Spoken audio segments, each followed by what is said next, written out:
Sangam te le pasal le ta te to or pimi te to nuam sai la nang ma adi la minalian pito na asep lai takin lai siang do suma ma bangin ming te ngai sulo lai takin anun tang na te nak kiang anung lak sang manin ne happy na kong phadu hi amen to baba siang tuin to ta ki zui he ai mun san taka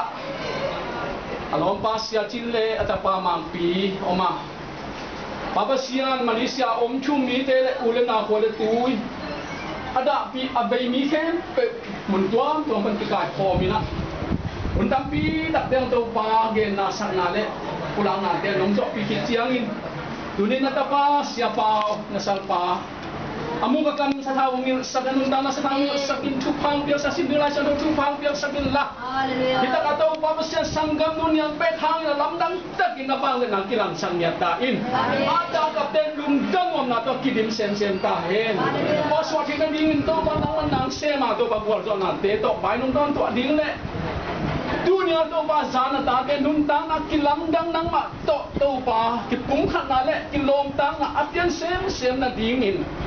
to ba sian na ta pa nun tang na ong ge ke ka mau te ka suwa ka lung tang wa to ba sian khai chi hoi bangina munong la chuang ne ya to pa nung na nung set ding in anun tang na sa pa nun tang na le aza nga ni kem pe lung tang so thu pa nong i sang ni je shu na min to thu kong ngen kong kya ba bang ne nung ta to ba su ba sia amen.